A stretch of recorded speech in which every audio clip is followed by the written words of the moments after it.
भगवान का नाम सुखों की खान है। अच्छे भागों वाला, अच्छे नसीबों वाला इंसान सत्संग में चल के आता है। कैसे होते हैं उसके अच्छे नसीब, अच्छे भाग्य? हमारे जितने भी धार्मिक पवित्र ग्रंथ हैं सब में ये लिखा है, जिन पे कृपा राम की वो सत्संग में आए। कि जिन पे भगवान अल्लाह वाहिगुरु राम की कृपा होती है वही इस कलयुग में सत्संग में आता है। हथाई करना, गपशप मारना, कोई वहां निमंत्रण पत्र नहीं देता, न्यूंदा नहीं देता, फिर भी लोग भाग भाग के बैठते हैं सिर जोड़ जोड़ के। मेले मुजरे पे जाना, कोई न्यूंदा नहीं आता, फिर भी लोग भागे जाते हैं। सर्कस सिनेमा में जाना, पैसा भी देते हैं और फिर भी भागे जाते हैं। राम नाम से लोग कन्नी कतराते हैं। राम नाम सुनना हो, लोग आके हाथ भी जोड़ते हैं, चलो भाई सत्संग सुनो, चलो भाई राम का नाम सुनो। तो भी कहते हैं भाई देखूंगा। ले भाई देखेगा क्या? बस एहसान करता है, फिर भी मैं आऊंगा, चल तू इतना कहते है तो मैं आऊंगा। अरे आएगा तो खुद का भाग बनाएगा, उस पे क्या एहसान है? उसका तू शुक्र मना जो तुझे बता रहा है, तुझे प्रार्थना कर रहा है। और वो प्रार्थना क्यों करता है? क्योंकि उसको भी भगवान खुशी देगा जो भगवान से भगवान की औलाद को मिलाएगा।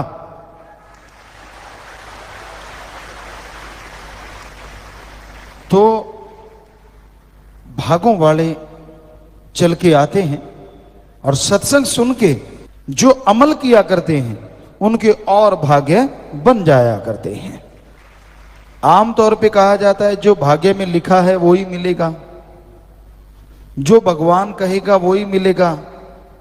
वाकई सच है, जो भाग्य में लिखा वो तो मिलेगा, लेकिन 84 लाख जोनियों में आदमी एक ऐसा शरीर है जो अपने भाग्य को बदल सकता है। जानवर, पक्षी, कीड़े मकोड़े, पेड़ पौधे, देवी देवता, कोई भी अपने भाग्य को नहीं बदल सकता। सिर्फ आदमी को अधिकार है कि वो अपने भाग्य को बदल सकता है। और भाग्य कैसे बदलता है?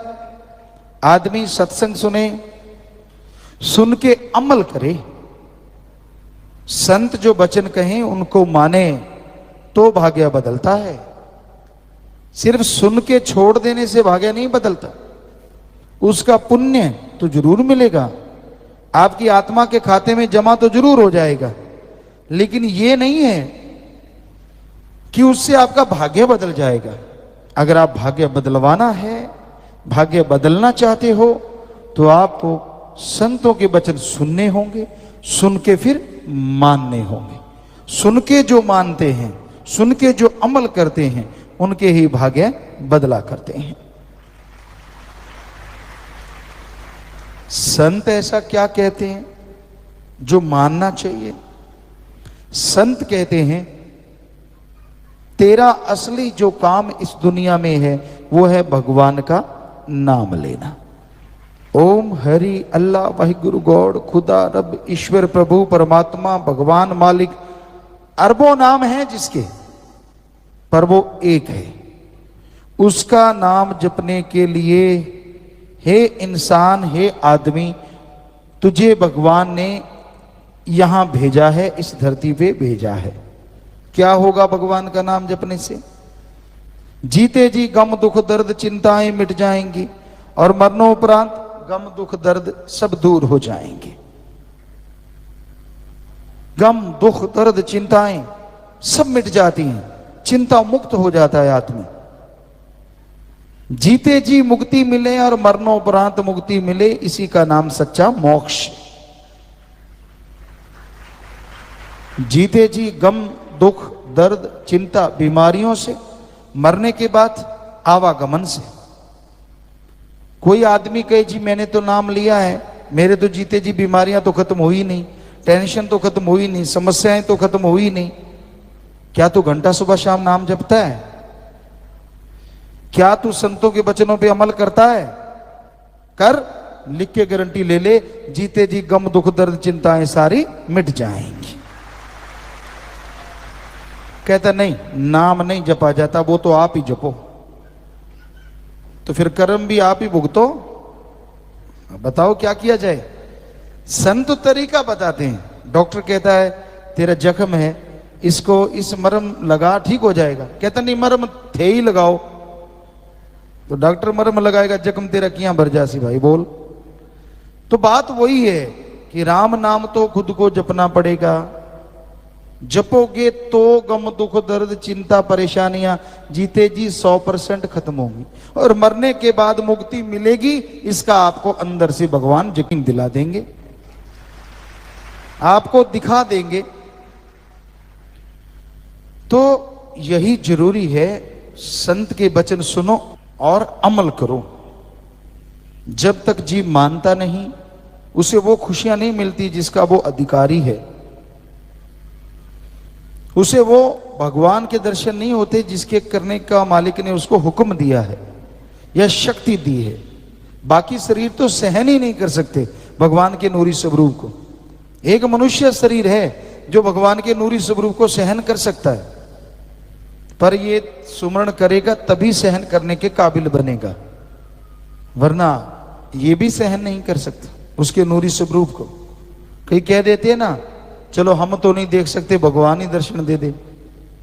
कहते मूसा ने सुई के नक्के में से, सुई का नक्का मतलब इतनी सी जगह जो दोनों उंगलियों चारों के बीच में है, सुई का नक्का जिधर धागा डलता है, उतनी सी जगह में से, मतलब उतना अल्लाह का नूर देखा था और वो कोमा में चला गया था।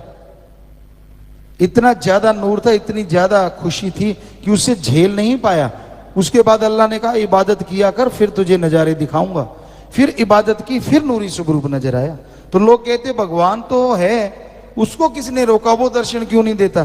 भगवान ने आपको पागल बनाना है क्या सबको? वो दर्शन देता जाए और सारे के सारे पागल झेल ना पाए, दिमाग उड़ जाए, तो फिर कहोगे भगवान को तो पता था, उसने क्यों दिए दर्शन? छोड़ना तो है नहीं उसको, अपने पे तो बात लेनी नहीं। पहले कि देता क्यों नहीं, फिर दिए क्यों? तो इसलिए उसको सारा पता है, आप क्या क्या बोलोगे, देता ही नहीं वो। जब तक आपका शरीर उसके काबिल नहीं बनता, और काबिल बनाने के लिए लोग आते हैं सत्संग में, काबिल बनाने के लगाते हैं संत सत्संग। सत्संग सुनो, नाम ले लो भाई, नाम लेके उसका जाप करो भाई। जाप करोगे शरीर उसके लायक बनेगा, फिर वो भगवान आपको हर जगह नजर आएगा, कण कण में नजर आएगा, और आपकी खुशियों का लेवल बढ़ता ही चला जाएगा, बढ़ता ही चला जाएगा। तो सुमरन तो करना पड़ेगा। सुमरन नहीं करोगे, मन का नहीं भरोसा। मन कोई छोटी मोटी बात थोड़ी ना है, ये दो धारी तलवार है, दो धारी। इसके इधर भी तलवार के धार है और इधर भी धार है। पहले ये गलतियां करवाता है आदमी से, पाप कर्म करवा लिए, वचन नहीं मानने दिए, बुरे कर्म करवा लिए। अब अगर संत पीर फकीर फिर माफी कर दें कि चल भाई तुझे माफी है, मन फिर दूसरी तरफ चल पड़ता है। अब तुझे खुशी, मतलब ही नहीं है, अब तो तू निगाह में गिर गया, अब थोड़ी ना तू वहां पहुंच सकता है, हो ही नहीं सकता, मतलब ही नहीं है। तो मन ऐसी जालिम ताकत है, दोनों तरफ से नहीं छोड़ता। पहले गलती करवाता है तो गलती करवा देता है, इसलिए नहीं छोड़ता। फिर संत पीर फकीर माफ कर दें, मानने नहीं देता कि तुझे खुशी मिलेगी। तो संत पीर फकीर अगर माफ कर दे ना, भगवान भी उसे नहीं रोकता, वो माफ कर देता है कि जब फकीर ने कर दिया, मेरी तरफ से भी माफ। वो कहते हैं भगवान की बांधी भक्त छुड़ावे। भक्त की बांधी कौन छुड़ावे? भगवान। यानी भगवान अगर कोई ऐसा कर भी देना भक्त को, तो संत गुरु जो होते हैं वो मालिक से दुआ करके भगवान के शराफ को खत्म कर देते हैं। पर गुरु की ना माने जीव और फिर बुरा हाल हो जाए, तो फिर भगवान भी दखल नहीं देता भाई, कि जब ये फकीर की नहीं मानता, मेरी क्यों मानेगा?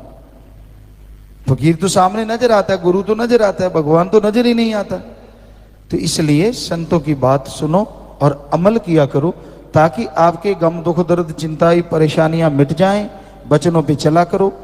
कम से कम शुरू कर लो 15 मिनट सुबह शाम सुमन करना, 10 मिनट सुबह शाम सुमन करना। नियम बना लो, नियम। या फिर ऐसा करो 10-12 दिन रोटी ना खाओ, देखते हैं। नहीं, 10-12 दिन 10-12 घंटे में आंखें बाहर आ जाती हैं। और कई होते हैं 8 पहर के बाद खाते हैं, और कई होते हैं 8 पहर खाते हैं। खाना तो नहीं छोड़ते, पीना नहीं छोड़ते, चाय दूध लेट हो जाए सिर कौन सा ना फाड़ दे एक दूसरे का, इतना लेट कर दिया दे धड़ाक। तो सुमन नहीं करते, भगवान तो कुछ नहीं कहता मेरा सुमन नहीं करते। भाई क्या बात, आज किया नहीं, सुबह शाम क्यों नहीं किया? सुमन को फालतू का काम समझते हैं। और जब जान आ गई आफत में, फिर भगवान ही भगवान, हे राम, हे अल्लाह, हे वाहिगुरु, हे ईश्वर, बचा ले मुझे, बचा ले मुझे, बचा ले मुझे, बचा। क्यों? पहले किधर गया था? पहले तो कभी याद नहीं किया। तो आपको कल भी सुनाया था, दुख में सुमरन सब करें और सुख में करे न कोय, जो सुख में सुमरन करें तो दुख काहे को होए। जब सुख है, जब शांति है, तो सुमरन लगातार करते रहो, ताकि आने वाला दुख आए ना, आने वाली परेशानी ना आए। दुख में करते हैं और दुख में होता नहीं, दुखी इतने होते हैं, परेशानियां इतनी होती हैं, कहता नाम नहीं जपा जाता। तो पहले जप लेता ना, तो तू सुख में जपना चाहता है ना दुख में जपना चाहता है, जपेगा कब? इसलिए भाई सुख में नियम बना लो। जैसे खाना खाना जरूरी, हम आपको रोकते नहीं, खाओ जितना मर्जी, आपकी मर्जी, आपका पेट, आपका काम, बढ़ाओ कम करो जो मर्जी। तो हम तो ये कहते हैं जैसे खाना खाना शरीर के लिए जरूरी, चाय दूध लेना शरीर के लिए जरूरी, उसी तरह राम का नाम जपना इनसे अरबों गुना ज्यादा जरूरी। टाइम रख लो, टाइम के बिना नहीं जाप होगा। सुबह इस टाइम पे, शाम को इस टाइम पे जाप करेंगे ही करेंगे। अगर करोगे तो जरूर मन काबू में होगा, मालिक की कृपा होगी और अंदर बाहर खुशियों से आप माला माल हो जाएं। इंसानियत आज के दौर में रस्ताल में जा रही है, धरातल में जा रही है, बिल्कुल गिरती जा रही है। पर यह नहीं है कि इंसानियत के पुजारी नहीं है। संसार में किसी भी चीज का बीज कभी खत्म होता नहीं। इंसानियत आज जिंदा है तो उनके अंदर जिनके माँ बाप के अच्छे संस्कार हैं, या कोई अपने पीर फकीर की बात को मानता है। गुरु को मानने वाले ज्यादा होते हैं, गुरु की बात मानने वाले बहुत कम होते हैं। जो दोनों को मानते हैं वही इंसानियत का जो मसाल है उसको जला के रखते हैं। गुरु और गुरु वचन इंसान अगर माने तो उसकी कुलों का उद्धार, पीढ़ियों का उद्धार, सिर्फ उद्धार के लिए ना आप करें, दोनों जहां में नाम आपका जय जयकार, चलो उसके लिए भी ना करें, पर आपके अंदर की जो एक आदत है जो भगवान ने भरी है, या जिससे आप पहचाने जाते हैं, उस इंसानियत के लिए आप हमेशा तरक्की करते जाएंगे। तो गुरु क्या कहता है? वो ये नहीं कहता आजा मेरे पांव दबा, ये नहीं कहता कि मेरे लिए कपड़े क्यों नहीं लेके आया, मैं शराफ दे दूंगा। वो ये नहीं कहता कि मेरे लिए गाड़ी मोटर क्यों नहीं लेके आया। वो ये नहीं कहता कि मेरे लिए दूध दही क्यों नहीं लेके आया। वो गुरु सच्चा क्या कहता है? तूने राम का नाम क्यों नहीं जपा? क्यों क्यों कहता है? उसे क्या मिल जाएगा? क्योंकि गुरु जानता है, एक मैकेनिक जानता है गाड़ी ऐसा चलेगी, इसमें ये पुर्जे हैं, ऐसा मोबाइल आप ऑयल डालोगे, दूसरा ऑयल डालोगे, ये रिपेयर करना होगा, ये फिल्टर चेंज करना होगा। वैसे ही गुरु मैकेनिक है भगवान के हुक्म से इंसान का। उसे मालूम है कि अगर ये सुमरन नहीं करेगा तो इसका आत्मविश्वास नहीं बढ़ेगा, और आत्मविश्वास नहीं बढ़ेगा तो ये इंसान किसी भी काम में तरक्की कभी हासिल नहीं करेगा। तो आत्मबल, विल पावर अति जरूरी है। कहते हैं ना, किसी के थोड़ा सा कांटा भी लग जाए चीखे मारते हैं, और किसी के छाती का जख्म भी हो पता ही नहीं होता कि छाती का जख्म भी है। तो विल पावर का आना अति जरूरी है। इसलिए गुरु पूछता है सुमरण क्यों नहीं किया भाई, राम नाम क्यों नहीं जपता? उससे ही विल पावर आएगा। नासा साइंस के अंदर भी अब तो 99% भगवान को मान चुके हैं। उनकी नई रिसर्च आ रही है नहीं, बहुत सारे साइंटिस्ट ये चीजें मानने लगे हैं कि हाँ भगवान नाम की कोई ताकत है। 99 मतलब 100 ही हो गया। 1% का मतलब कुछ होंगे सिरफिरे, वो तो अनपढ़ भी नहीं मानते सिरफिरे होते हैं। साइंटिस्ट की क्या बात, वो भी नहीं मानते कि भगवान है ही नहीं, परमात्मा है ही नहीं। जबकि साइंटिस्ट जब ये मान लें, इसका मतलब बुद्धिजीवियों को ये मान लेना चाहिए कि पावर है, सुप्रीम पावर, पावर हाउस है। और वो सुप्रीम पावर किसी का बुरा करने के लिए नहीं है। अब लाइट आई, ये किसी का बुरा करने के लिए तो नहीं है। कोई धक्के से प्लग में उंगलियां डाल दे, नंगी तार को पकड़ ले, तो ये लाइट का क्या दोष। तो सुप्रीम पावर तो वो भी नहीं करता, कोई धक्के से उसको पकड़ ले तो भी भला करेगा, कोई पकड़े तो सही।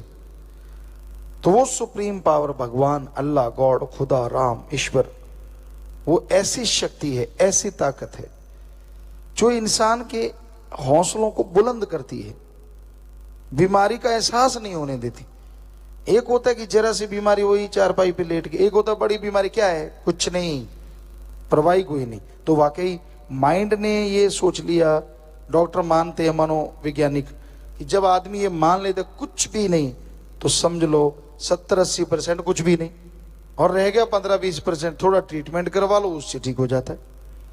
पर एक ने ये मान लो मर गए, अच्छा अब नहीं उठ सकते, माइंड ने मान लिया 80% नहीं उठ सकते, दवाइयां क्या काम करेंगी। तो ये है बिल पावर, आपके अंदर बिल पावर होनी चाहिए। काम कैसे नहीं हो सकता, जो दूसरे तरक्की कर रहे हैं वो कैसे करें, वो आसमान से टपके हैं क्या। आप भी काम में तरक्की कर सकते हैं। भाग्यशाली आप नहीं है, अनलक्की आप नहीं है, आपकी सोच है। इसको बदलना जरूरी है, और ये बदलेगी सुमरन के द्वारा। कहते हैं ना, मोहम्मद गोरी था या कौन था, उसने देखा कि 16-17 बार हार गया, चींटी को चढ़ते हुए देखा और वो 17 बार गिरी और 18वें बार चढ़ गई। कहने लगा ये छोटा सा जीव मेरे से तो ताकतवर है, मुझे शर्म आनी चाहिए, लानत आनी चाहिए। ये फिर भी चढ़ गई और मैं आराम से बैठ गया कि नहीं मैं नहीं जीत सकता, तो अगली बार वो भी जीत गया, यानी कॉन्फिडेंस लेवल हाई हो गया। तो यही जरूरत है, गुरु इसी पे जोर देते हैं, पीर फकीर, कि अपना कॉन्फिडेंस, अपना आत्मविश्वास बुलंद रखो, हौसले बुलंद रखो, तो मंजिलें आपके कदम चूमेंगी, आपको मंजिल तक जाना ही नहीं पड़ेगा। तो हौसले बुलंद होंगे सुमरन से, परमार्थ से, परहित, यानी अपने शरीर को छोड़ के दूसरों का भला करना। शरीर को छोड़ना नहीं है, आत्मरक्षा तो करनी करनी है, मतलब सारा दिन इसी पे लगे रहना, सारा दिन बाल बच्चे औलाद इसी में खोए रहना। कोई तो टाइम निकालो, हफ्ते में 2 घंटे, 10 घंटे, 5 घंटे, 4 घंटे, 1 दिन, 2 दिन, तो कम से कम उस टाइम में लोगों का भला करो, भले के लिए प्रेयर करो, और यहां तक संभव हो तन मन धन से आगे बढ़ो। तो वो जो टाइम है आपको असीम शांति देगा, और असीम शांति ही आत्मबल का दूसरा नाम है। जब आप टेंशन में खोए रहते हैं, नहा रहे हो, नहाते नहाते पता नहीं कहाँ चले जाते हो, वो हो जाएगा यार, वो हो जाएगा, और खुशी में है तो खुशी में उड़ते फिरते हो, नहाते नहाते पता नहीं ब्रह्मांड की सैर कराते हो, और जब देखते हो शरीर तो गिल्ला हुआ पड़ा, पहुंच ले पहले, मतलब हुआ या कुछ नहीं होता।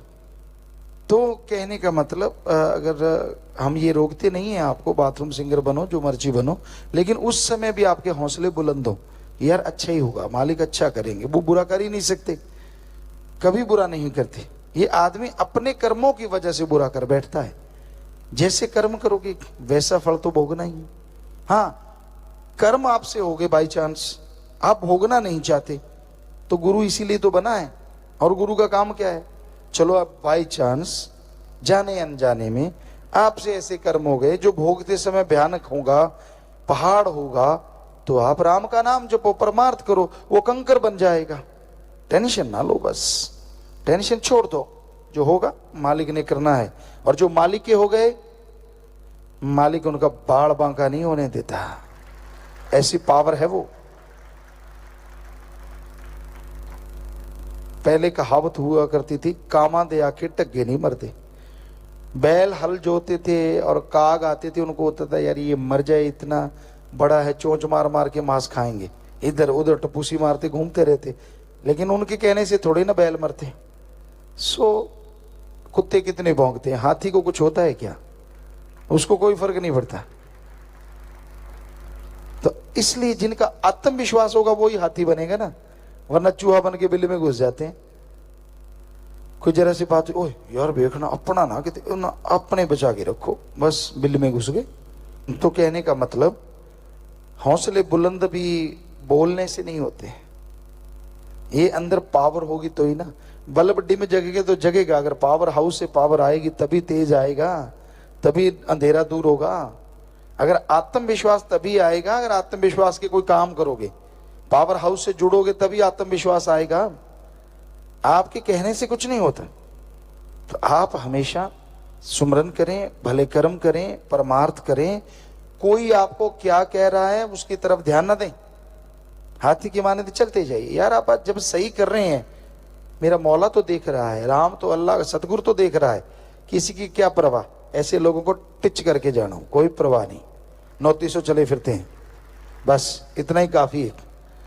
तो इतने हौसले बुलंद रख के आगे बढ़ो, किसी का बुरा ना करो, बुरा ना सोचो, कभी भी सबका भला मांगो कि मालिक सबका भला कर। मालिक करने वाले हैं, उनकी मर्जी करे ना करें, क्योंकि वो मालिक ने तो कर्मों के अनुसार भला करना है ना। जैसे कर्म कोई करेगा उसने तो, वहां तो कोई अपील नहीं है, वहां कोई दलील नहीं है, वहां कोई रिश्वतखोरी नहीं है। जो है सो है, 100% वो लागू होगा ना। वहां चलेगा यार अपना है चलो छोड़ दो, यार इसको ये दूसरा है इसको रगड़ दो ना, वहां ऐसा कुछ नहीं है। वहां तो कर्मों से ही निबेड़े हैं, जैसे कर्म कर लोगे वैसा आपको फल मिलता जाएगा। तो इसलिए उस मालिक से जुड़ो, भक्ति इबादत करो, ताकि मालिक की खुशियों के हकदार बन सको।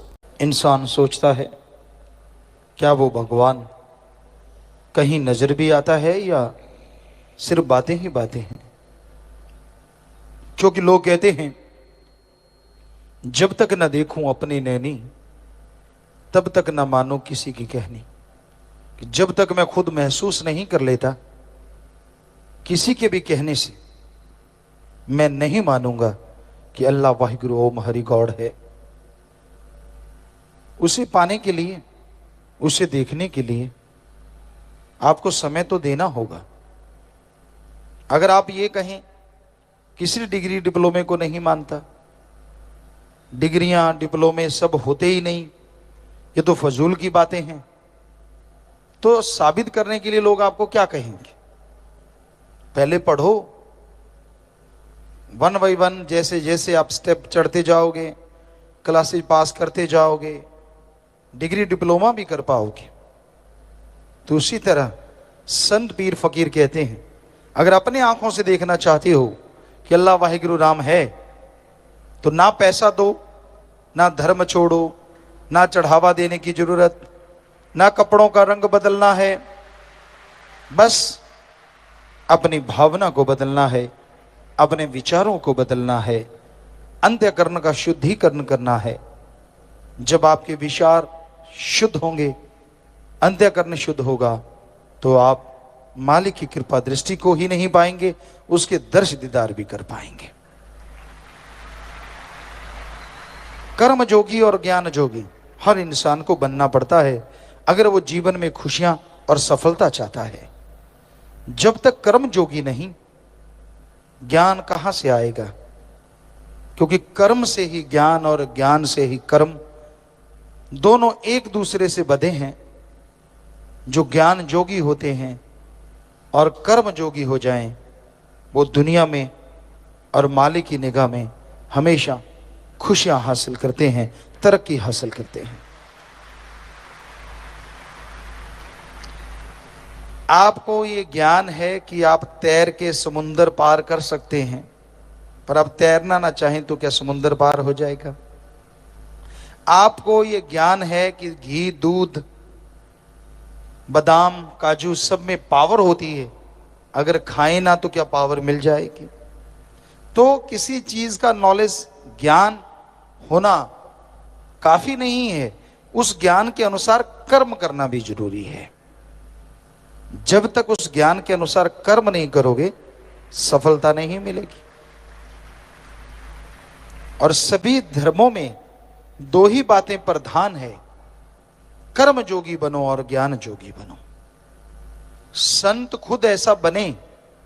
हमारे हिंदू धर्म की बात करें तो जो भगवान कहलाए, अवतार आए, श्री राम जी, श्री कृष्ण जी, सिर्फ भगवान ही नहीं थे, वो राजा महाराजा भी थे। और बचपन में उन्होंने गुरुकुल में रहते हुए सारे गुरुकुल के पशु चुराए, जितने भी पशु थे उनको चराया, खाना खिलाया, चार के लाते और हरा चारा डालते, उनका दूध निकालना, खेती बाड़ी करना, गुरु और गुरु माँ के लिए भोजन बनाना, उनके पांव दबाना, उनके सोने के बाद सोना और जागने से पहले जाग जाना, ये श्री राम श्री कृष्ण जी ने करके दिखाया। इसलिए उन्होंने लिखा, हे हिंदू धर्म के लोगों, कर्म जोगी बनो और ज्ञान जोगी बनो। सिख धर्म के 10 गुरु सहबान, उन्होंने भी करके खाया। हमने बहुत से गुरु सहबानों का जीवन पढ़ा। उन्होंने मेहनत की, कार सेवा की, तो उन्हें गुरगद्दी मिली। इसलिए उन्होंने लिखा, दसा नवाधिकृत करो और परमात्मा का नाम जपो। यही बात इस्लाम धर्म के पैगंबर मोहम्मद साहब, उस जमाने में लोग पशु चराते थे, पशु धन बड़ा माना जाता था, तो उन्होंने भी ये कर्म किया। इसलिए उन्होंने लिखा, हक हलाल की रोजी रोटी खाओ और अल्लाह की इबादत करो। ईसा मसीह के समय में भी यही बात थी, उन्होंने भी सारी उम्र करके खाया। इसलिए उन्होंने लिखा, हार्ड वर्क करो और गॉड्स प्रेयर करो। धर्मों ने नहीं सिखाया कि ठगी, बेईमानी, भ्रष्टाचार से कमाओ। धर्मों ने नहीं सिखाया कि एक दूसरे का हक मार के खाओ। धर्मों ने नहीं सिखाया कि किसी के मुंह का निवाला छीन के अपने मुंह में डालो। अगर ऐसा करोगे तो ये जहर है, धीमा जहर, आने वाली पीढ़ियों तक को नहीं छोड़ेगा। धर्मों ने ये सिखाया। पर करा क्या जाए, धर्मों का ज्ञान तो बहुत लोगों को है। हमने बड़े बड़े ज्ञानियों को देखा है, ज्ञानवान विद्वानों को देखा है, धर्म के नाम पे बड़ी बड़ी बातें सुनाएंगे, बड़े बड़े किस्से सुनाएंगे, बड़े अपने तजुर्बे सुनाएंगे, और जब उनके कर्म देखते हैं तो वो जीरो होते हैं, धर्म वाले कर्म बिल्कुल नहीं कर रहे होते। तो पता चल जाता है ये फोका ज्ञान जोगी है, कर्म जोगी नहीं। मालिक इससे करोड़ों किलोमीटर दूर है, क्योंकि मालिक तभी मिलता है जब ज्ञान जोगी और कर्म जोगी बनो। ईश्वर के नाम का ज्ञान हो और उस ज्ञान के अनुसार कर्म करो तो यकीनन मालिक की प्राप्ति होगी, यकीनन मालिक की दया में रहमत के काबिल बनोगी। तो अपने विचारों का शुद्धिकरण करना अति जरूरी है, विचारों को अपने कंट्रोल में रखना अति जरूरी है। और विचार कंट्रोल में तभी रहेंगे जब आप प्रभु के नाम का सुमरन करेंगे, जब आप ईश्वर के नाम की भक्ति करेंगे। ईश्वर नाम की भक्ति तभी होगी जब आप सच्चा सत्संग सुनेंगे और सत्संग सुन के गुरु मंत्र नाम कलमा लेंगे, उसके अनुसार जीवन गुजर बसर करेंगे। यकीनन काम धंधे में भी बरकत होगी और मालिक की खुशियां बेइंतहा आप हासिल कर सकें। ईश्वर का नाम सुखों की खान है। और हैरानी की बात यह है, ये खान सबके अंदर मौजूद है। पता चलता है कि हीरे जवाहरात फलां जगह से मिलते हैं, फलां जगह से सोना चांदी मिलता है, फलां जगह पे पन्ना मोती मिलते हैं। लोग उस तरफ दौड़े चले जाते हैं। वो जगह की सुरक्षा तक करनी पड़ती है, लेकिन आपके अंदर एक ऐसी खान है जो हीरे लाल जवाहरात से भी अरबों खरबों गुना बेशकीमती है। यह कहना पड़ता, वैसे तो अंदर की खान और बाहर की खान की कोई तुलना ही नहीं। इतनी आनंद में है, इतनी जबरदस्त है, इतनी लज्जतदायक है। तो अंत्यकरण की उस खान को, राम नाम की खान को हासिल करने के लिए करना क्या होता है? सबसे पहले आप गुरुमंत्र कलमा लें, उसके बाद पीर फकीर जो बात कहते हैं उस पर अमल करना सीखें और उसके बाद आप उस पर चलना शुरू करें। सत्संग में आ गए, भाग्यशाली हो। गुरु मंत्र लिया और भाग्यशाली बन गए। और गुरु मंत्र का जाप अगर आप करते हैं तो अति भाग्यशाली बन सकते हैं। और गुरु मंत्र का जाप ही आत्मा को परमात्मा से मिलाता है। और उसका जाप करने में कोई कठिनाई नहीं आती। आप जैसे कपड़े पहनते हो, परिवार में रहते हो, जो काम धंधा करते हो, करते रहो, रहते रहो। बस अपने विचारों से, भावना से आपने उन शब्दों का अभ्यास करना है, नाम का जाप करना है। और जैसे जैसे आप जाप करते जाएंगे वैसे वैसे उस मालिक की दया में रहमत, उसकी कृपा दृष्टि आप पे बरसती जाएगी और आप उसकी दया में रहमत के काबिल बनते जाएंगे।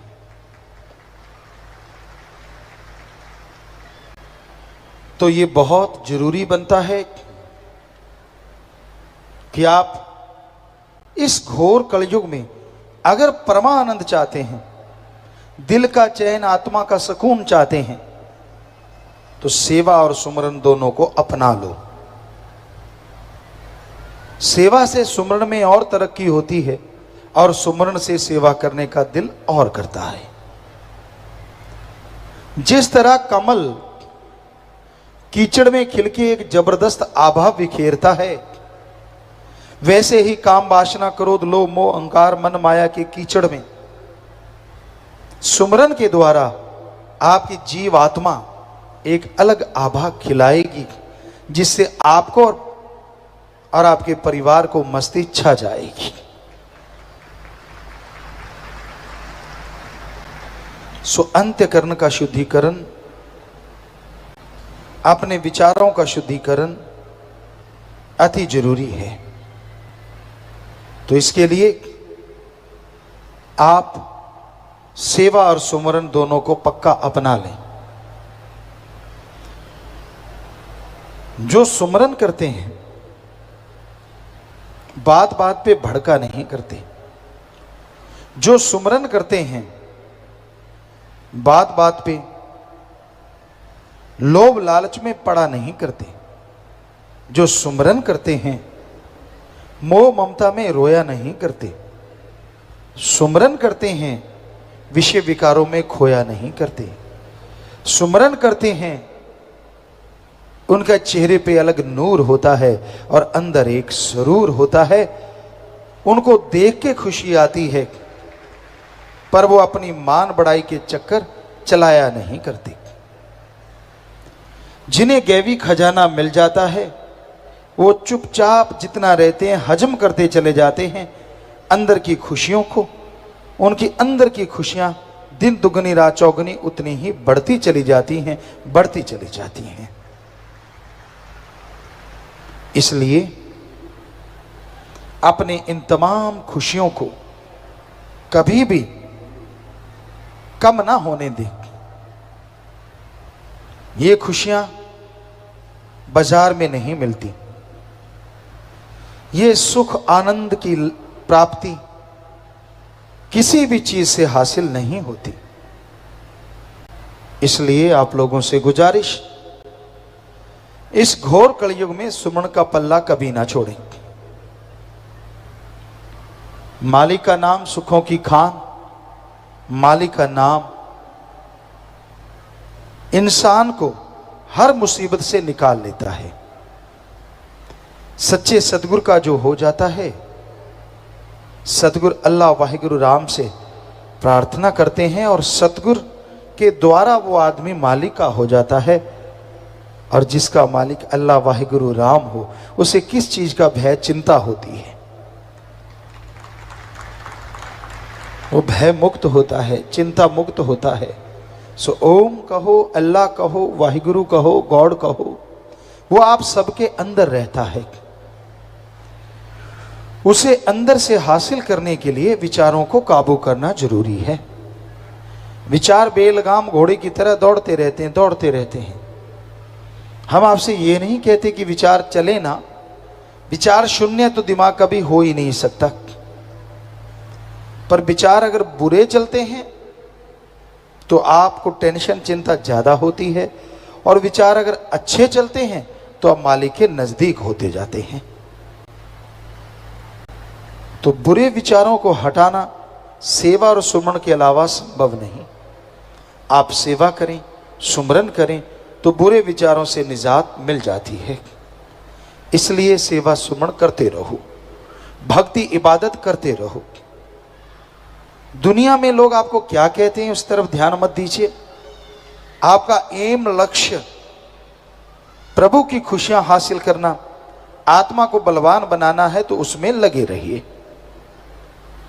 सुमरन ही इंसान को शांत बना के रखता है। जो बात बात पे भड़कते हैं, बात बात पे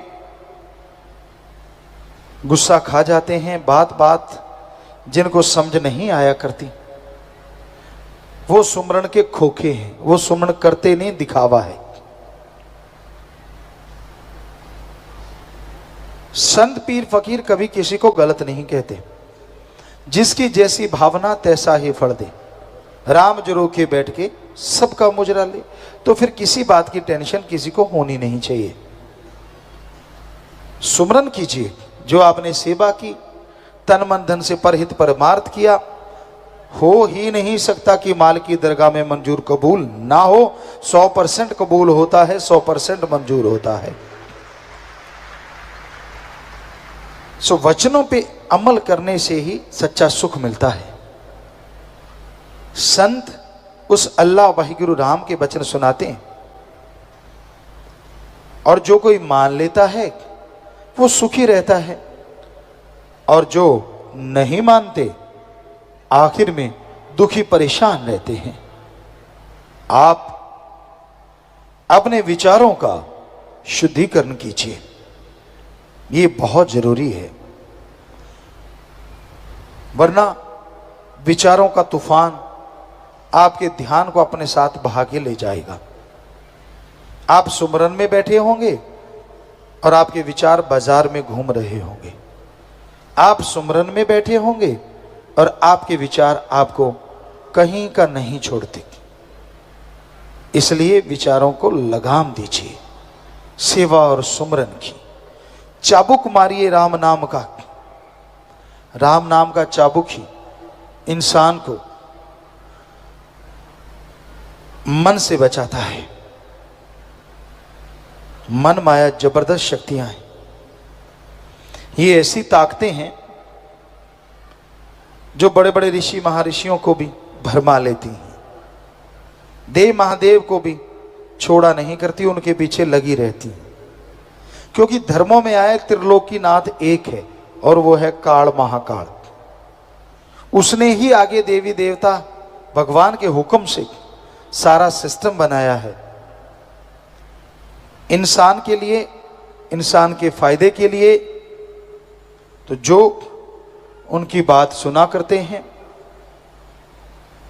संत पीर फकीरों की, अपने आप ही देवी देवता उससे खुश हो जाते हैं। अपने आप ही वो प्रभु की कृपा दृष्टि के काबिल बन जाते हैं। तो सुमरन से ही आप विचारों को काबू कर सकते हैं। सुमरन से ही आप मालिक की प्राप्ति कर सकते हैं। इसलिए सेवा और सुमरन को गहने बना के पहनो। जिस तरह आप विवाह शादी में जाते हैं, जिस तरह आप किसी पार्टी में जाते हैं, तो उसमें तरह तरह के गहने पहनते हैं। वो गहने इसलिए पहनते हैं ताकि आप खूबसूरत लगें, या कुछ लोग इसलिए भी पहनते हैं उनको पता चले कि हम कितने अमीर हैं। कुछ लोग इसलिए भी पहनते हैं कि उनका एटीट्यूड सबके सामने आ जाए। सो अलग अलग थ्योरी होती है, अलग अलग भावना होती है वो गहने पहनने की।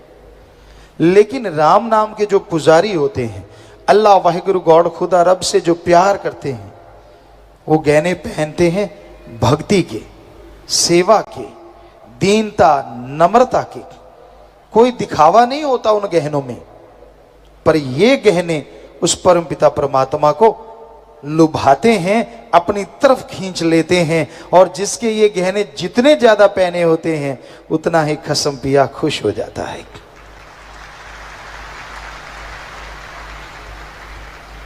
जैसे उदाहरण दिया जाता है, पत्नी के लिए पति और पति के लिए पत्नी सजती है, उसको लुभाने के लिए, आकर्षित करने के लिए। ऐसे ही राम नाम के पुजारी आत्मा उस परमात्मा के लिए अगर आपने सजानी है तो सुमरन से, परहित परमार्थ सेवा से, दया रहम दीनता नम्रता से सजाओ। यकीन मानो वो राम कसम दौड़े चले आएंगे। वैराग्य की सेवा सुमन की ऐसी सेज बिछाओ जिस पे राम जल्दी से आके आराम फरमाए और आपके दर्श दीदार होने से जन्मों जन्मों के पाप कर्म खत्म हो जाएं।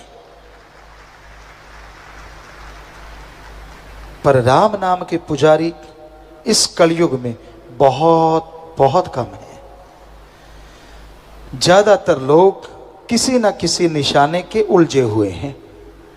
ज्यादातर लोगों के अंदर कोई ना कोई भावना, कोई ना कोई सोच घर करी की हुई है। उन्होंने अपनी एक इमेज बना रखी है। कितना भी संत समझा लें, कितना भी फकीर बता दें, जो उन्होंने करना है वो करना है, टस से मस होते नहीं। ये अलग बात है जब कर्मों का लेखा जोखा भोगना पड़े तो ऐसे लोग फिर संतों को दोष देते हैं। नहीं, दद्दा दोष ना काहू दीजे, दोष कर्मा अपनिया, जो मैं किया सो मैं पाया, दोष न दीजिए अवर्जना। दोष किसी दूसरे को मत दीजिए। अगर आप बबुल का पेड़ बोते हो तो आम नहीं लगेंगे। अगर आप कोयले की खान में जाते हो तो कालिक से नहीं बचोगे। नमक की खान में जाने से हर चीज नमकमय हो जाती है। ये तो आपके ऊपर निर्भर है कि आप कोयले की खान में प्रवेश कर गए या नमक की खान में। और ये भी सच है, चंदन की पेड़ के पास जाने से खुशबू आने लगती है और फूलों के साथ लग जाने से भी खुशबू आने लगती है। तो ये तो आपके ऊपर निर्भर है, क्या आप कोयले की खान में जाते हैं या राम नाम की सौगंध की खान में। यहां से वो सौगंध आ जा रही है, यहां से वो खुशबू आ रही है। तो बहुत जरूरी है राम नाम का जाप करें, मालिक की भक्ति इबादत करें, छल कपट त्याग के अपनी नियति साफ करके अगर आप प्रभु के राह पे बढ़ते जाएंगे तो प्रभु कृपा दृष्टि से आपको माला माल जरूर बनाएंगे, दया में रहमत से लवरेज जरूर करते जाएं। पाखंडवाद ढोंग से जितना बचा जाए उतना ही अच्छा है। ये बहुत ही इंसान को दिन बुरे होते हैं। बताओ, हम यहां पढ़ते थे, शायद भगवान ने सतगुरु ने काम लेना था। हमारे साथ जाट थे, जट जाट एक ही होते हैं क्योंकि हम भी राजपूत पीछे से। तो जाट थे, राजपूत थे, सिख थे, बिश्नोई थे, कसाई थे, मुस्लिम थे, सभी धर्मों के बच्चे हम एक साथ पढ़ते थे राजस्थान के वहां। और वहां बड़ा चक्कर चला। एक दिन बच्चे कहने लगे यार इस दिन टूर्नामेंट नहीं रखवाना चाहिए। क्यों? कहते यार ये तो मंगल है। तो इधर साथी बैठे थे, वो कहने लगे मंगल में तो काम मंगल होता है। इधर वाला कहता नहीं नहीं हमारे गलत कहते हैं। क्या कहते हैं? मंगल लगावे सांगल। कहते इस दिन करोगे तो सांकल लग जाए। तो दूसरा को पूछा जो सांकल कह रहा था, हमने कहा तू बता दे दिन कौन सा अच्छा है। कहता हमारे कहते बुध काम शुद्ध। अब मंगल वाला गुस्से हो गया, कहता हमारे बुध को गलत कहते हैं। क्या कहते हैं, बुद्ध लगावे युद्ध। इसी तरह 7 दिन का क्रियाकर्म हो गया। हमने कहा फिर तो काम करते नहीं, चद्दर लेके सो जाते हैं, दिन तो सारे बुरे हो गए। तो बहन भाइयों, ये पाखंड में मत पड़ा करो। आंख फरकती है, फड़कती है। किसी की बाई आंख, खास करके शायद भाइयों की, अगर बाई फड़क जाए तो चारपाई पकड़ लेते हैं कई। तो मेरी बाई आंख फड़क रही है, ऊपर से टेलीविजन वाले और इसको बढ़ावा दे रहे हैं, आंख फड़क रही है। बहनों की शायद दाई आंख फड़क जाए। अरे आंखें फड़केंगी नहीं तो गड़बड़ हो जाएगी। अगर ये जाम हो गई, खुली की खुली रहेगी और बंद की बंद, तो क्या होगा। फड़कती रहने में ही फायदा भाई। खून का सर्कल चलता है, हमारी बॉडी का हर मसल कहीं ना कहीं फड़कता रहता है। हम गारंटी देते हैं आपको, बड़े मसल का पता नहीं चलता, और ये बिल्कुल नाजुक मांस होता है, इसलिए इसका पता चल जाता है, दैट्स ऑल, और कुछ भी नहीं। पर आप इन चक्करों में कभी भी ना पड़ा करो। हम आपको सच बताते हैं, ये फजूल की चीजें हैं, पाखंडवाद है। क्योंकि धर्मों में लिखा हुआ है कि भगवान ने ना तो तारीख बनाई, ना दिन का नाम रखा, उसने दिन और रात बनाए हैं। आज अच्छे कर्म करोगे तो आने वाला टाइम 100% अच्छा होगा, आज बुरे कर्म करोगे तो आने वाले दिन आपके लिए बुरे जरूर होंगे। बोए पेड़ बबूल का, आम कहां ते होए। अगर बबूल का पेड़ बोलोगे तो सुइयां आएंगी, सूड़े आएंगी, आम नहीं लगते। तो कर्म अच्छे करने चाहिए। दिन और रात अच्छे ईश्वर ने बनाए हैं, फायदे के लिए बनाए हैं, कोई नुकसान के लिए नहीं। और वो सृष्टि को कंट्रोल करने वाला है, वो कभी गलत कुछ करता ही नहीं, लेकिन लोग उसको गलतियां निकालते रहते हैं। एक बार 2 अमली थे, वो बेरी का पेड़ था, उसके नीचे लेटे हुए थे। दोनों आपस में बातें कर रहे हैं। सामने कद्दू लौकी की पेठे की बेल लगी हुई थी, कद्दू की बेल। एक अमली कहता, यार ये भगवान गलतियां बहुत करता है। दूसरा कहता, क्या गलती कर दी भाई। कहने लगा, सामने देख बेल है कद्दू की, मरियल सी बेल है, पर फिर भी इतना सा कद्दू है। कहता हाँ। कहता, बेरी देख कितनी जबरदस्त है। कहता हाँ, और छोटे छोटे बेर। कहता, फिर पहला अमली कहता, कद्दू बड़ा है, ये पेठा और कद्दू लगना चाहिए बेरी पे, क्योंकि वो मजबूत है, और मरियल सी बेल है, इस पे बेर लगने चाहिए। कहता है, बात तो तेरी सही लगती है। इतने में चक्रवात आया तेज, और पहला अमली चिल्ला उठा, अरे मान जा, गलती काट दे, गलती काट दे भगवान की। दूसरा कहता, तू ही कह रहा था गलती करता है, अब क्यों काट दूं। कहता, नहीं भगवान गलती नहीं करता। कहता, क्या हो गया, अभी तो चक्रवात ही आया है हवा का। कहता, सुन, चक्रवात आया, ये देख बेर ऊपर से टूट के मेरे नाक पे लगा, अगर वहां कद्दू या लौकी होता तो क्या होता। सिर्फ 2 छेद रह जाते, भूगोल बिगड़ जाता चेहरे। तो भगवान की गलती निकालने वालों, खुद के कर्मों में देखा करो कैसे कर्म करते हो। वो तो सृष्टि को बनाने वाला कभी गलत कुछ नहीं बनाता, कभी गलत कुछ नहीं करता। आप उसका इस्तेमाल कैसे करते हो, ये आपकी कमी हो सकती है, उसकी कोई कमी नहीं होती। और वो आपके प्रसाद का भूखा नहीं, वो आपके लड्डू का भूखा नहीं, आपके चावल का भूखा नहीं, आपके नारियल का भूखा नहीं। भगवान भूखा है आपकी भावना का, श्रद्धा का। उससे अगर उसे पुकारोगे तो वो मिल जाएगा। जरा सोचिए, जो हमें बना सकता है, क्या हमारे बनाए लड्डू जलेबी को नहीं बना सकता क्या। अगर उसको खाना ही है, आप तो वैसे ठगी मारते हो। भगवान 51 का चढ़ाऊंगा, देसी मिठाई ले गया, बर्फी ले गया, 1 पीस भगवान का, बाकी डिब्बा खुद रगड़ जाता है ना कमाल। अगर भगवान का ऐसे सुख मांगी हो तो वो बाजू नहीं पकड़ लेगा कि मेरे साथ ठगी, मेरा पूरा डिब्बा रख इधर।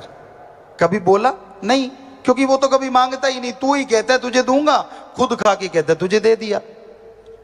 ये सही नहीं है, गलत। ईश्वर अल्लाह वाहिगुरु राम गॉड खुदा एक ही हैं, सारे नाम अलग अलग हैं और वो भावना से मिलते हैं, श्रद्धा से मिलते हैं, तड़प से मिलते हैं। कैसी तड़प?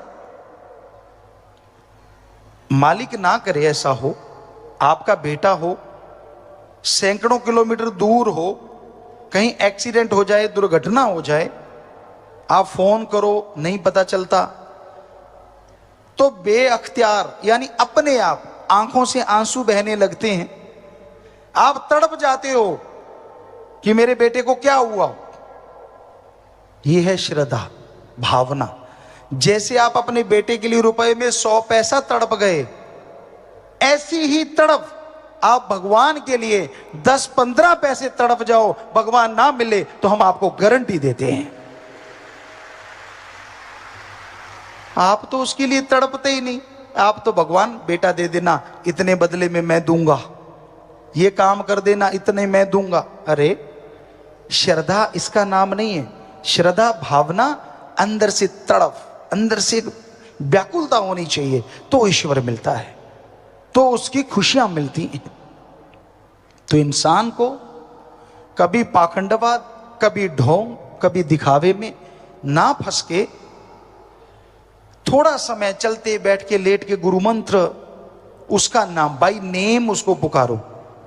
जैसे कितने लोग बैठे हो, आदमी आदमी बोलो तो कोई नहीं उठेगा, और अगर नाम लेके पुकारें तो वो उठ जाएगा। तो ऐसे ही भगवान भगवान कहने से नहीं, क्योंकि 365 करोड़, कोई कहता है 33 करोड़ देवी देवता है, सब भगवान है, तो कौन आएगा। तो उसका बाई नेम गॉड को बुलाना, इसी को हमारे धर्मों में गुरु मंत्र नाम दीक्षा कहा गया। वो अब जब उसको बुलाते हो तो वो जरूर सुनता है। अरे मां को बनाया भगवान ने, और हमने देखा बच्चा रोता है तो मां कैसे दौड़ी चली आती है, कैसे उसके अपने आप फीड आ जाता है ऑटोमेटिकली। और ये हमने तो खुद आजमाया, ऐसा होता था कि जरा सा भी ऐसा होता तो मां के अपने आप धार चलने लग जाती फीड की। पहले ऐसा होता था ज्यादातर, आजकल थोड़ी कमियां आ गई हैं। तो अब बच्चे के रोने से अगर मां सुन सकती है, जो कि भगवान ने मां को बनाया, और भगवान के लिए कोई रोएगा तो भगवान क्यों नहीं सुनेगा? जरा सोचो तो सही। सच तो ये है, उसके लिए रोते नहीं, अपना काम धंधे में रोते रहते, तड़पते रहते। तो कभी उसकी तड़प में भी तड़प के देखो। कहते हैं ना, दुनिया की याद में, दुनिया के साजो सामान में तो तड़प लिए, कभी भगवान की याद में तड़प के देखो, वो अंदर बाहर से भर देगा।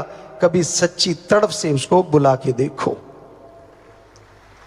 तो पाखंड उसको पसंद नहीं। आप कपड़े कैसे पहनते हो, ईश्वर को कोई लेना देना नहीं। पैंट शर्ट पहनो, चाहे कुर्ता पजामा, चाहे धोती कुर्ता, कुछ भी पहनो, ईश्वर ने क्या लेना उन चीजों से। हां, अंदर अगर भावना शुद्ध है तो पैंट शर्ट में भी मिल जाएगा, और भावना शुद्ध नहीं, जितने मर्जी गेरुआ पहन लो, वो ना आज मिले ना मिले कल।